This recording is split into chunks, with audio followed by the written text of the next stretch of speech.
மதியம் ஒரு மெசேஜ் அனுப்பிச்சேன் ஒன்றும் பார்க்கல நீ. கம்முன்னு இருங்க. பாருங்க ஓப்பனே ஆகல. ஏன் என்னாச்சு? கொத்து கொத்தா போட்டோ அனுப்பிச்சிருந்தா மெசேஜ் அனுப்பிச்சிருந்தா நான் இங்க இருக்கேன், நான் அங்க இருக்கேன், நான் சுடிதார் போட்டுன்னு இருக்கிறேன். யாருமா? நம்ம வீட்ல யாருக்கு கல்யாணம் ஆச்சு? புதுசா அண்ணன் பையன் கல்யாணம் ஆச்சு. கல்யாணம் ஆச்சுல, குரூப்ல என்ன சேர்க்காதீங்கன்னு சொன்னேன்ல, கேட்டீங்களா நீங்க? ஏங்க இது நல்ல விஷயமா? ஒரு ஆத்திர அவசரத்துக்கு ஒரு போனை பண்ண முடியல, ஒரு மெசேஜ பார்க்க முடியல, கொத்து கொத்தா வருது மெசேஜ். நான் என்ன பண்றதுங்க? செல்ஃபி எடுக்கிறேன், குளிக்கிறதுக்கு முன்னாடி, குளிச்சதுக்கு அப்புறம், பொட்டானிக்கல் கார்டன்ல, அப்புறம் வந்து லேக்ல, அப்புறம் போட்டிங் போறோம். இப்படியே எத்தனை போட்டோங்க?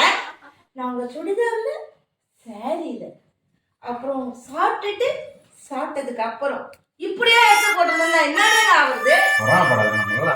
முடியல பண்றாங்க சின்ன தெரிசுங்க. எனக்கு சத்தியமா பொறாம கிடையாதுங்க. இது என்னவோ பெருமை நினைச்சுன்னு இருக்கிறாங்க. இத்தனை போட்டோ முக்கியமா சொல்லுங்க? அதுவும் இல்லாம ஊறப்பட்ட செல்ஃபி, லேக்ல இருக்கிறாங்க, பார்க்ல இருக்கிறாங்க. ஏங்க பின்னாடி பஸ் போகுது, கார் போகுது, செல்ஃபி எடுக்கிறாங்க. சேஃப்டி இருக்குதா?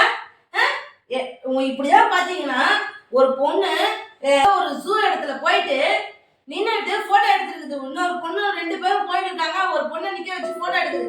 பின்னாடி இருந்த அந்த முதல்ல அப்படியே வந்து அது கழுவி போயிடுச்சு. எவ்வளவு ஆபத்து இருக்குதுங்க. எங்கங்க கேக்குறாங்க இந்த காலத்துல பசங்க? ஆனா உன்ன செல்ஃபி, இந்த செல்ஃபி மோகம் எப்ப குறையும்னு தெரியலங்க.